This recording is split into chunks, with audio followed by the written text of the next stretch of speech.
সূরা বনী ইসরাইল অধ্যায় নং 17 আয়াত নং 90 থেকে।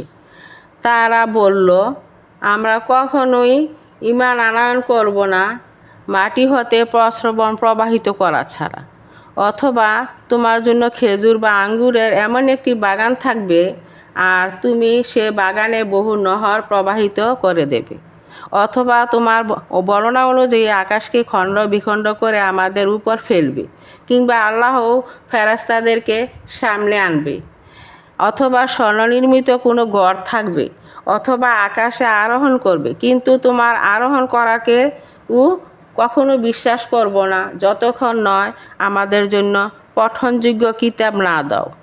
বলুন, পবিত্র আমার রব, আমি একজন মানুষ, একজন রাসূল ছাড়া আর কিছুই নই। আর মানুষের নিকট হেদায়েত আসলে ঈমান হতে তাদেরকে বিরত রাখে শুধু এই উক্তিটি, আল্লাহ কি মানুষকে রাসূল করে প্রেরণ করলেন? আপনি তাদেরকে বলুন, ফেরেশতারা যদি নিশ্চিন্ত মনে ভূপৃষ্ঠে বিচরণ করত, তাহলে আমি আকাশ হতে ফেরেশতাকেই প্রেরণ করতাম রাসূল করে। বলুন, আমার ও তোমাদের মাঝে আল্লাহ সাক্ষ্যই যথেষ্ট। তিনি বান্দাদেরকে জানেন, দেখেন, আর আল্লাহ যাকে পথ দেখান সে পথপ্রাপ্ত হয়, আর যাকে তিনি ভ্রষ্ট করেন তবে আপনি কখনো তাকে ছাড়া আর কাকেও তাদের অভিভাবক পাবেন না। আমি কিয়ামতে তাদেরকে অন্ধ, মুখ ও বধির রূপে মুখে ভর দিয়ে চলা অবস্থায় সমবেত করব। তাদের আবাস হবে জাহান্নাম।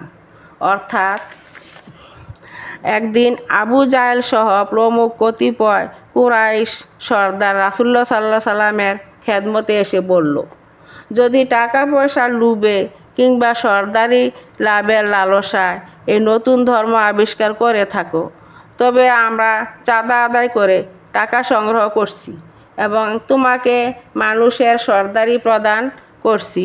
আর যদি তোমার মস্তিষ্কে কোনো দোষ ঘটে থাকে বলো, চিকিৎসার ব্যবস্থা করে দিই।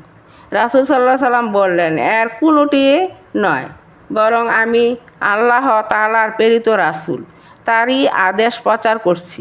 গ্রহণ করলে তোমাদের মঙ্গল, অন্যথায় তোমাদের ভালো মন্দ তোমরাই জানো।